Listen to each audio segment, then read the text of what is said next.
contar hoy. Y de paso, Fernando Rodríguez, que es un experto portugués en neurociencia, va a dar un speech bien interesante acerca del neuromarketing y de cómo va a lograr el neuromarketing, cómo logra el neuromarketing lograr que las marcas trasciendan mucho más allá del propio amor o del mero amor. Entonces, por eso decimos que la neurociencia y la integración de otras 5 disciplinas, hasta ahora generalmente obviadas por el mercadeo, o de pronto tocadas, pero no de manera integral o en conjunto, logran trascender las fronteras de nuestros más profundos deseos. Entonces, esto es una charla básicamente, no tanto digamos que de marketing estratégico, pero un poco más de investigación de mercados, de cómo entender el cerebro de nuestro consumidor. ¿Okay? Entonces, las 2 compañías presentes son Criterion, el cual yo soy el director. Criterion es una empresa de investigación de mercados, y Psicosoma, Applied Cognitive Neuroscience, es una empresa de neuromarketing y tiene otra serie de productos y servicios en Portugal y otros 3 países. ¿Sí? Bueno, disculpan que el paso de PC a Mac a veces cambian las cositas. Entonces, esta es digamos mi presentación, mi perfil, el de Fernando, que ahorita él se los cuenta más específicamente. Yo soy, como les decía, director de Criterion, investigador de mercados, profesor universitario, columnista de periódicos, revistas, emprendedor, conferencista. Okay. Y Fernando, que es ya casi listo para obtener su PhD en España. Ok, entonces vamos a la presentación específica que me corresponde a mí, hablando de trascender al amor de marca, más allá del amor de marca. Y les voy a empezar a explicar por qué. Nosotros nos preguntábamos, ¿cómo es posible? ¿Cómo puede ser posible que en 2006, por ejemplo, el último libro de Harry Potter haya vendido el primer día 11 millones de copias, solo en el Reino Unido y en Estados Unidos? ¿Eso cómo puede pasar? Es algo que a veces uno no puede entender. Es casi 2 veces la población de Bogotá, 3% de la población de esos 2 países. O sea, el 3% de esos países fueron a comprar el libro el primer día. En un gran día de clásico bogotano, va al Campín apenas el 0.7% de la ciudad. O sea, imagínense cómo es la dimensión del libro de Harry Potter, de lo que ha ocurrido con ese libro, o lo que pasó. ¿Cómo podemos explicar eso? ¿Eso qué es? ¿Es amor? Avatar, en el 2009, recaudó 27 millones de dólares el primer día. Solo el primer día. 17 días después, se convirtió en la película que más rápido ha alcanzado la cifra de 1.000 millones de dólares. Y ya ha recaudado más de 2.700 millones de dólares. La única que ha pasado la barrera de los 2.000. ¿Eso cómo puede pasar? Que no puede faltar. ¿Sí o no? El iPad va a vender o vendió más de 40 millones de aparatos en un año. Y el resto de tabletas solo 4 millones, el 10%. ¿Cómo puede pasar eso? El iPhone, no perdamos de vista tampoco el iPhone. Antes de 2007 la Apple era 0 en participación de mercado en la industria de teléfonos. Y hoy es la segunda ya en Estados Unidos. Casi que la primera. ¿Cómo podemos explicar eso? Coca-Cola, otro típico. Miles y miles de personas adictas. ¿Ustedes conocen gente que no pueden desayunar sin Coca-Cola? Es como una adicción, es como algo que no se puede dejar de tener al lado, es como una tentación. Este es otro ejemplo importantísimo. Barcelona y Real Madrid. Juegan del otro lado del charco y se paraliza este lado del charco. Increíble, ¿no?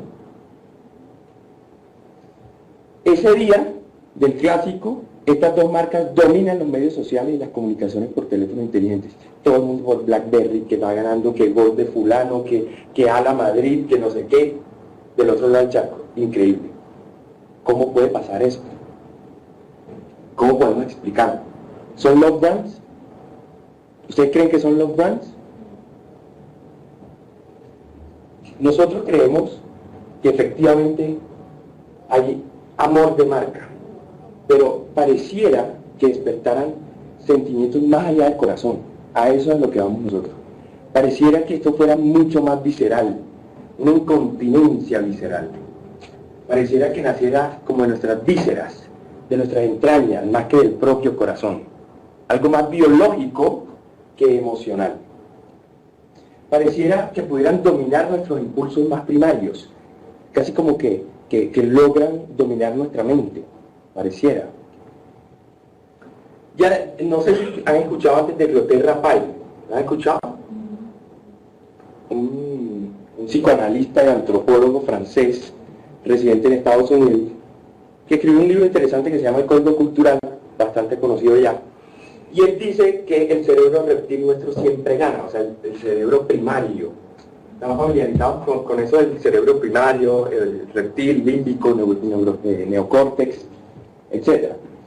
Hay una señora, no sé si la han escuchado, que se llama Susan Fournier, y ella dice que nosotros tenemos relaciones humanas con las marcas. O sea, establecemos roles con ellas. Así como establecemos roles con el portero del edificio, el celador, con nuestra mamá, con nuestro papá, con nuestro hermano, con nuestro amigo cercano, con nuestro amigo lejano, con de la universidad o del trabajo, así tenemos relaciones con las marcas. Entonces ella habla, por ejemplo, de matrimonios comprometidos, que es el elixir máximo que hay que encontrar en el mercadeo de una empresa. O sea, una marca debe lograr que el consumidor lo perciba como un matrimonio muy comprometido. Entonces, partiendo de eso, vemos los productos y las marcas como personas, entre comillas, con las que nos relacionamos. En realidad tenemos relaciones con las marcas. Y así ustedes ven entonces que pelean con el computador un día. ¡Ay! El computador hoy sí molesta. ¿Por qué está molestando? Y le habla como si fuera una persona, al otro día lo acaricia, y así al carro, y así a todo. A los productos en general, los tratamos como personas. Los simbolizamos, hacemos una simbología como si fueran personas y tenemos relaciones con ellos. Entonces, el trasfondo de lo que sentimos hacia esas personas, entre comillas, es una especie de amor. Es la pregunta que nos hacemos, que entonces deriva en lo que estamos pensando nosotros y les venimos a contar. Pero fíjense qué interesante. Remontémonos a nuestras raíces de hace millones de años y vemos que el verdadero trasfondo de todo no es el amor, no, es el simple, descarnado y vulgar relaciones sexuales, el tener relaciones sexuales.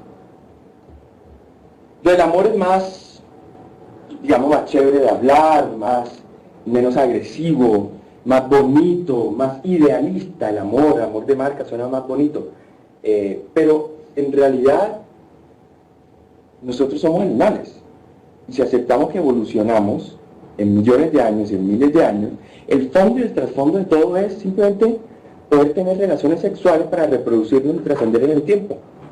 Tengamos eso en cuenta, no lo olvidemos. La selección natural se apoya en un único criterio, la eficacia reproductiva respecto a los competidores. Ese es el criterio de la selección natural. Más nada. Y nuestro cerebro casi que no ha cambiado en los últimos miles de años. Prácticamente no ha cambiado, o sea, muy poco. No creamos que somos súper inteligentes, más allá de, ya no somos animales, no. Somos totalmente básicos. En nuestras entrañas, totalmente básicos. Y la eficacia reproductiva, como lo dije antes, es simplemente reproducirse más. Tú puedes estar muy adaptado al medio, o unos animales podrían estar poco adaptados al medio, por ejemplo, pero si se reproducían mucho, lograban trascender y nos extinguían. Entonces tengamos eso en mente. Entonces, empezamos a concluir. Si aceptamos que el sexo viabiliza la perpetuidad de la especie y el amor, aunque ayuda, no lo garantiza, ojo, estamos hablando de que las marcas no se pueden extinguir, y no solo no se deben extinguir, sino que deben trascender en el tiempo. Entonces, el amor no es suficiente, ¿cierto? Hay amor sin reproducción. Tú puedes querer a tu hijo, a tu mamá, a tu primo, amor, etc. 2. Pero el amor puede potencializarlo, no podemos desplegar o dejar a un lado el amor, ¿cierto? El amor, de alguna manera, sella el vínculo. entre dos personas. ¿Sí? 3. Vemos a las personas, a las marcas como personas con las que nos relacionamos, volviendo a lo que decía Susan Fournier. Entonces, vemos que lo primario y lo que más logra la perpetuidad de la especie es la reproducción, pero el amor logra potencializarlo y hasta sellarlo, y además tenemos que tener en cuenta que tenemos relaciones como con personas, con las marcas. Y 4, que el deseo sexual y las relaciones sexuales se producen en el cerebro y no hay que tener contacto necesariamente. Hoy en día ya hay sexo virtual, ¿cierto? O sea, todo se produce en el cerebro, todo. Entonces, teniendo en cuenta eso, comprendemos, teniendo en cuenta esto, tengamos en cuenta esas cuatro conclusiones que acabo de poner ahí. Comprendemos entonces que el estado ideal del ser humano, desde el punto de vista biológico, emocional e incluso racional, no es solo amor. No es solo amor. Es amor más líbido. Eso es el máximo de significado. Por eso decimos que las marcas pueden generar líbido. No podemos olvidar nuestra base biológica. Nuestra base biológica, lo que nos hizo estar aquí sentados, fue un cóctel de elementos desde hace millones de años, tallados por la selección natural. ¿Okay? Y si nosotros producimos las marcas, entonces ellas son una extensión nuestra. Y no podemos olvidar esto entonces tampoco. Si nosotros dependemos de esto, o de los dos, del amor y de la libido, la reacción sexual, entonces ¿por qué las marcas no? Si fuera una creación nuestra. ¿Cierto? Tiene un tanto filosófico ahí. Ok, entonces, pero ¿cómo hicieron estas marcas para generar un líbido? Porque es que de verdad es como una especie de líbido.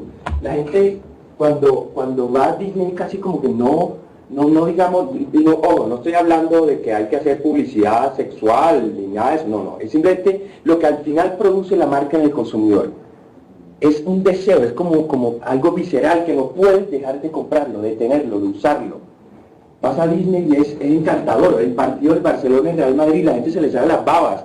Está viendo el televisor así, entra a Google todo el día, en McDonald's, todo el mundo feliz, en Amazon, en Facebook, es enfermizo.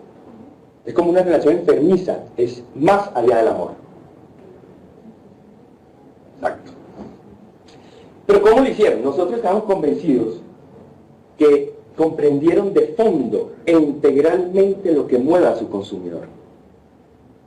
No vamos a hablar de cómo lo lograron. Obviamente tiene mucho que ver con innovación, con productos diferentes y una gran estrategia de comunicación, y etc.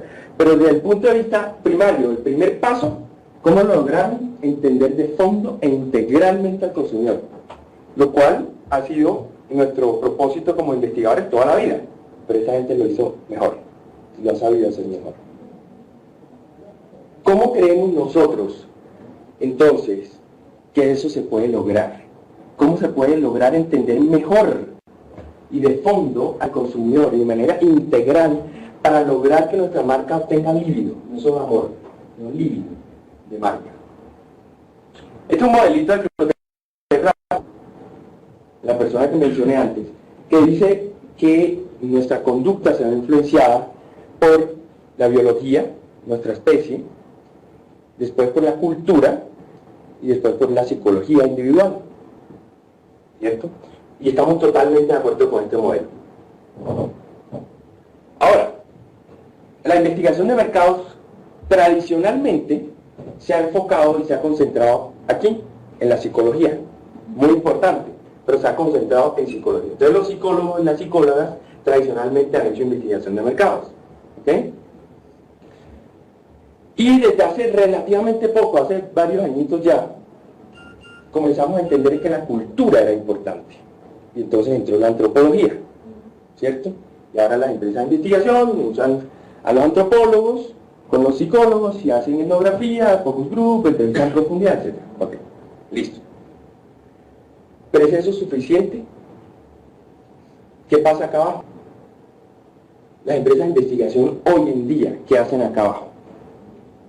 Porque es que no podemos olvidar, y lo voy a repetir 1000 veces, de dónde venimos.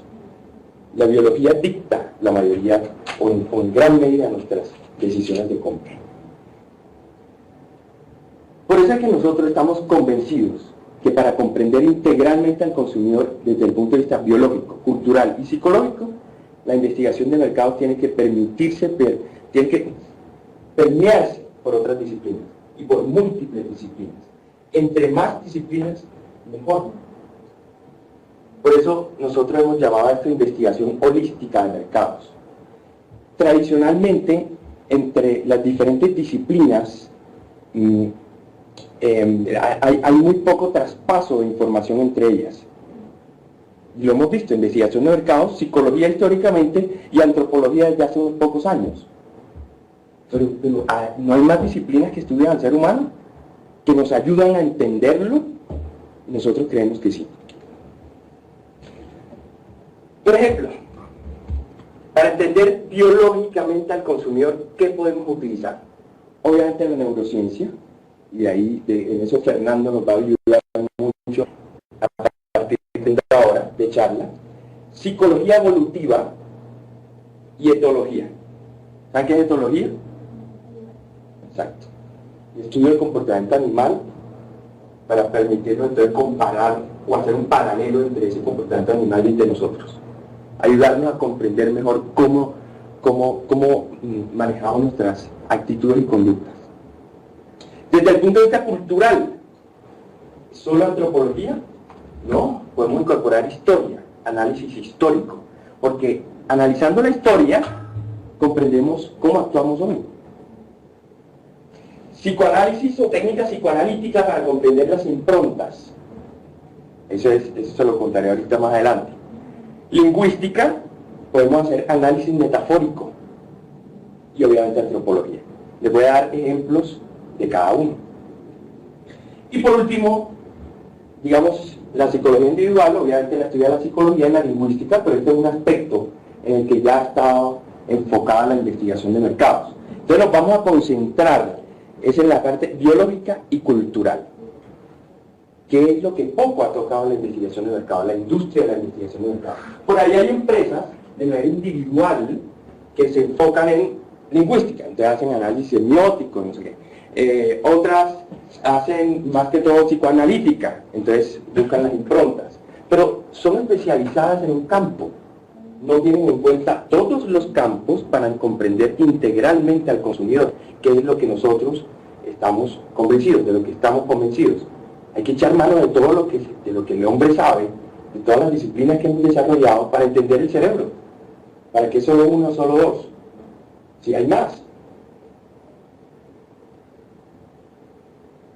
Entonces estas son, digamos, las 5 disciplinas un poco diferentes o que de manera combinada nos logran o nos permiten entender mucho mejor al consumidor. Etología, psicología evolutiva, neurociencia, análisis metafórico, que proviene de lingüística, y el análisis de improntas que proviene del psicoanálisis.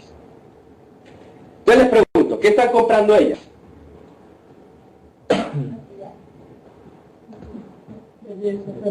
Belleza, salud, estética. En el fondo, ¿qué están comprando? En el fondo.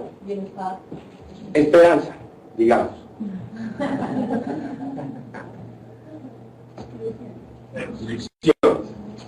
En el fondo ellas que compraron, en el fondo ellas que compraron. Ojo, algo muy importante. El mercadeo nos solemos quedar en el nivel 1 o 2 de los drivers que mueven al consumidor. 1 o 2, o sea, psicológico y de pronto algo cultural. Pero el biológico poco lo hemos tocado. Y es de lo que más nos mueve. ¿Qué están comprando ellas? Biológico.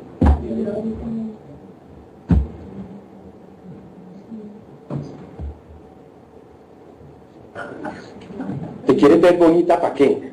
Bueno, de pronto para estatus, para, digamos, sobresalir o para sentirte tú mejor, como dicen tú haces, para sentirme yo mejor.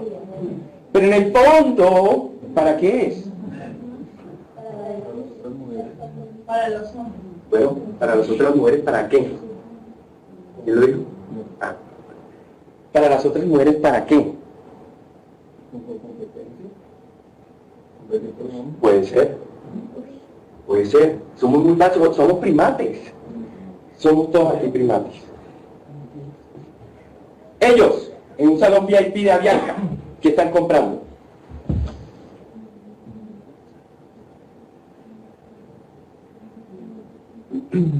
Al final todo es selección natural, tratar de vencer. Comprando la posibilidad de mostrar inteligencia y por tanto más éxito. Por tanto, yo distinguirme, por tanto que ella me seleccione y por tanto reproducirme.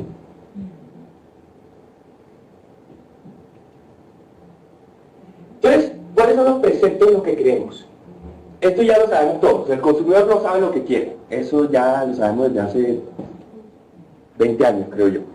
2. Si es que lo sabe, en su interior, no sabe cómo comunicarlo. Eso también ya lo sabemos hace unos años. O cree que no está bien decir la verdad. Si es que lo sabe y lo tiene ahí, ya sabe qué es, pero entonces no voy a decir eso. No tiene lógica, eso no está bien decirlo. Otra cosa en lo que creemos. Entre el 70 y el 95% de nuestros procesos mentales son inconscientes. Eso también lo sabemos hace tiempo. Esto es muy importante. El ser humano piensa en forma de metáforas, de manera abstracta. No pensamos en palabras. Nuestro lenguaje verbal evolucionó apenas hace 10.000 años, mientras que el instintivo, el animal, el abstracto, hace 450 millones de años empezó a evolucionar. Por eso es que una imagen vale más que 1000 palabras. Los publicistas saben eso bien. Y esto es de lo que vengo insistiendo. El ser humano es producto de un proceso evolutivo, por lo que es ilógico pretender comprenderlo sin entender a sus predecesores, por eso etología, o las razones del proceso mismo, del proceso evolutivo, psicología evolutiva. Vamos a unos ejemplos. Voy a leer ejemplo o tema por tema, o disciplina por disciplina, etología, psicología evolutiva, análisis metafórico, etc. Hay un chimpancé, no sé si se conocen este caso. Hay una señora, creo que era inglesa, que se fue a vivir con los chimpancés a la jungla. ¿Han escuchado eso? Como en archivo, ese tipo de cosas. Y se encontró un chimpancé llamado Mike, que era omega, no era macho alfa, era omega dentro de su camada. Y un día se encontró una lata de gasolina vacía, el chimpancécito y con un palo empezó a rodarla. Y la lata hacía muchísima bulla, un estruendo gigantesco. Y se dio cuenta que la manada le cogía miedo y lo empezaba a respetar. Incluso los machos alfa. Entonces más le daba la lata para empezar a escalar. Y les pregunto entonces,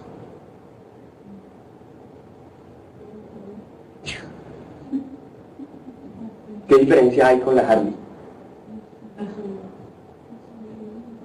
Con el tipo que los pegados y le ponen los headers al carro.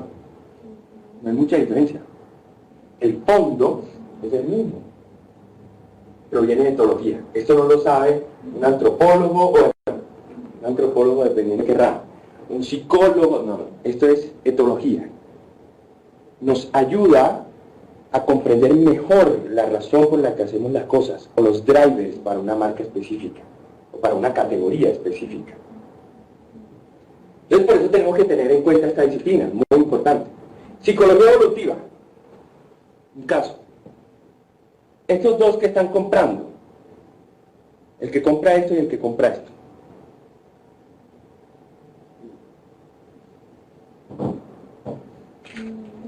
Poder. Excelente. Poder. Ese es el macho alfa, fuerte, alto, grande, para demostrar. Y este. Sí, puede ser como elegancia, éxito. ¿Cierto? Ok. ¿Cuál es la diferencia con la melena del león, las plumas del pavo real, los colores de las flores, los colores de la serpiente o los cuernos del alce? Como no podemos, o como no nos salen cuernos, como no nos salen colores en el cuerpo, como el gimnasio sí nos pone más bonito, pero tampoco, con ropa tampoco es que uno se distinga mucho. Entonces nos toca hacer uso de productos para sobresalir en nuestra camada social. Compramos el iPhone como un cuernito. Y así, el BlackBerry, la chaqueta, la cartera, el zapato. No sé en qué trabajan ustedes ahí de medios masivos, de consumo masivo. ¿No?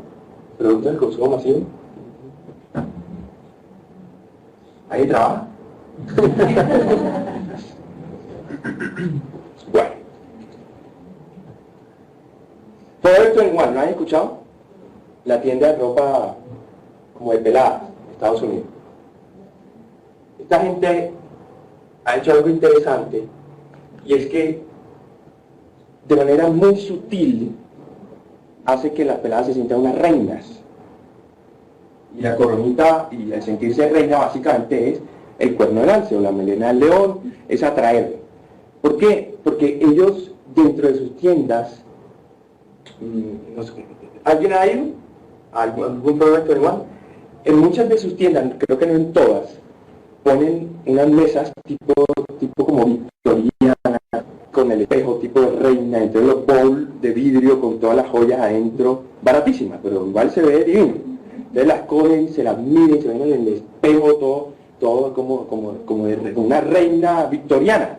Entonces inconscientemente le están diciendo: tú eres una reina, tú vas a distinguir, vas a salirte del patrón social, te van a ver, te van a distinguir, vas a poder conseguir lo que quieres, esa esperanza, ese sueño que veíamos atrás.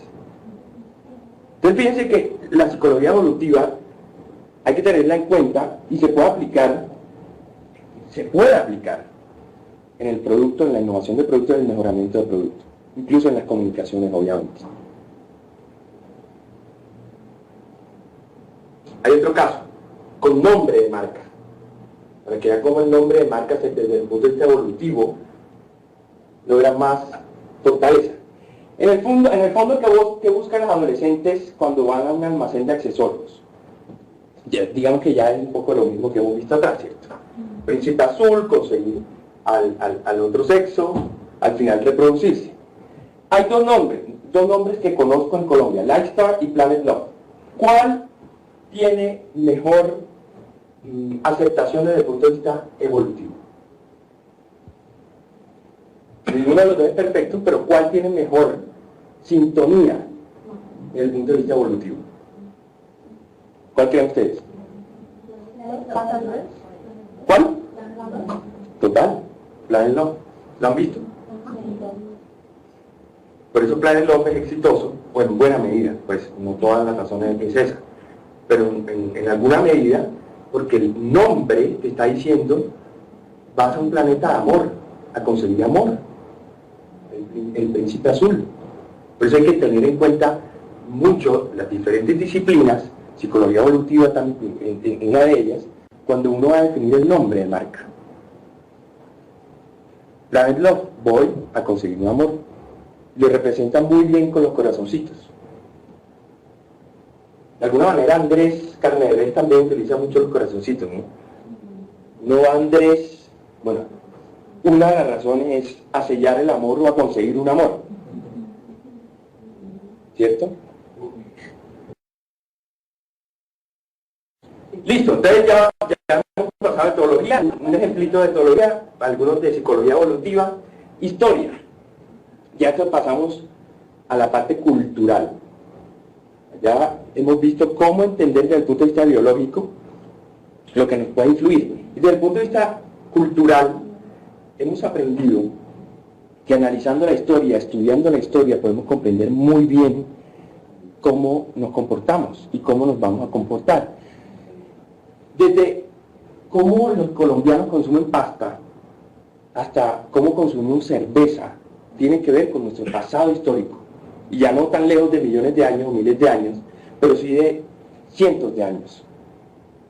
Entonces, tomamos cerveza hoy casi que de la manera como antes se tomaba chicha, hace 60, 70, 80 años. Y consumimos pasta hoy, de acuerdo a como antes, hace 100, 200 años, se consumía pasta. A pesar que ha pasado mucho tiempo, los patrones de consumo poco han cambiado y hemos hecho estudios al respecto. Entonces, una cosa que nosotros hemos aprendido es que el colombiano, haciendo un análisis histórico, el colombiano es como un huérfano, porque en la independencia votamos a los españoles. Es como si, simbólicamente, es como si un adolescente, y adolescente porque el país estaba apenas creciendo, como si un adolescente se fuera de la casa y se va a vivir solo. Votamos al papá, o sea, nos vamos de la casa, nos vamos a vivir solo. Ya, yo vivo solo, no me hables. Entonces, imagínense la casa de un pelado al que le daban la comida, las normas, la plata, la educación. ¿Cómo se imagina esa casa, ese apartamento? Despelote, ¿no? Las medias regadas, la comida, los platos sin lavar. Bueno, eso es Colombia. Eso es Colombia. Un país que no tiene know-how para manejarse, un adolescente que se fue a vivir solo y empieza la improvisación. Eso ha sido Colombia. Entonces, necesitábamos un papá que pusiera orden, porque éramos huérfanos, somos huérfanos todavía, que pusiera orden, papá ideal, pero que también como que nos quisiera. Papá ideal nos trata bien, pero nos exige y nos pone orden, es el papá ideal. Entonces, ese fue Uribe.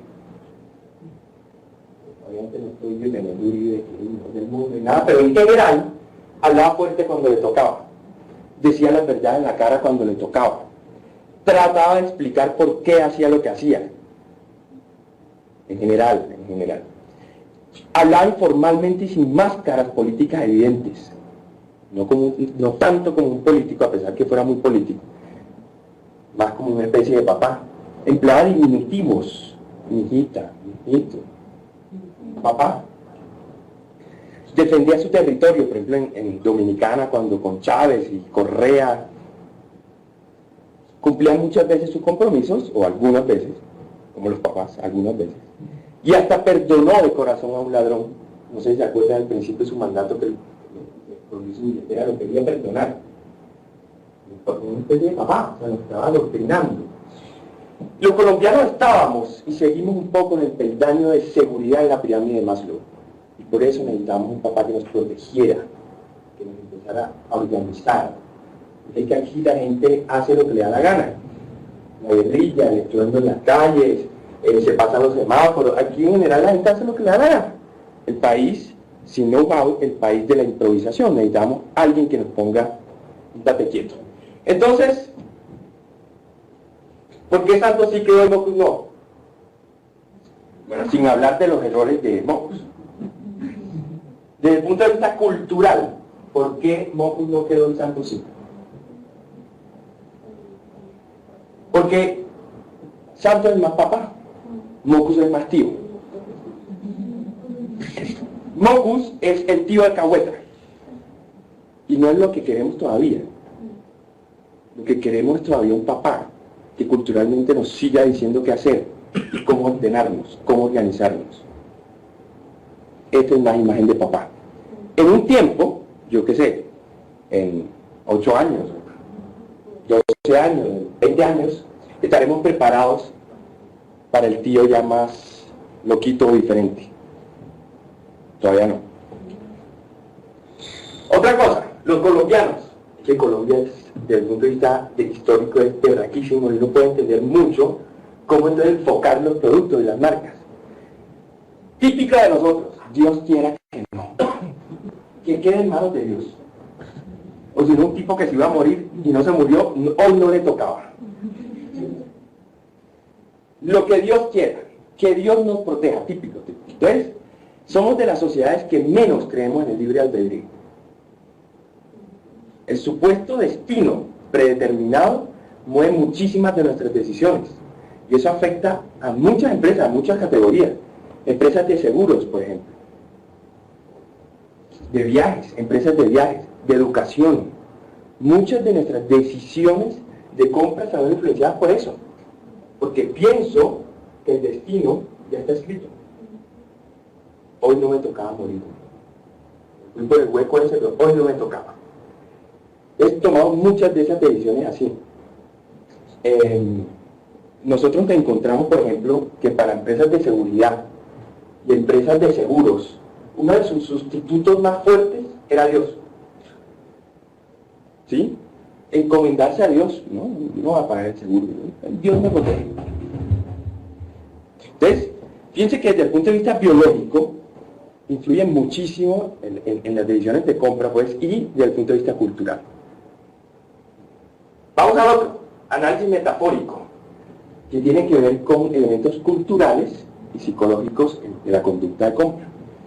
Entonces aquí hay cosas interesantes. Este análisis metafórico lo hacemos mucho. ¿Por qué? Por esto primero, las metáforas que expresamos los seres humanos no son simples variaciones del lenguaje. No son simples variaciones del lenguaje. Nosotros decimos o mencionamos entre 5 y 6 metáforas por minuto en una conversación. Por ejemplo, si yo veo la cosa complicada, es una metáfora, yo no estoy viendo la cosa. ¿Cierto?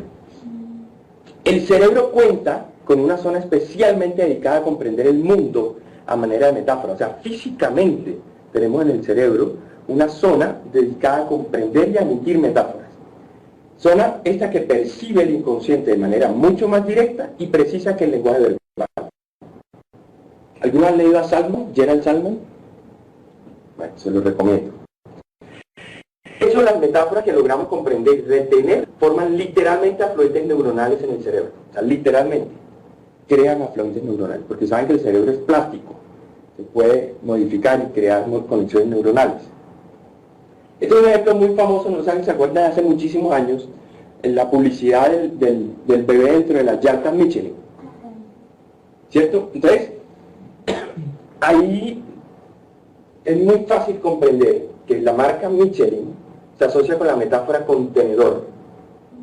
Contenedor, un contenedor que protege a la familia de los seres queridos.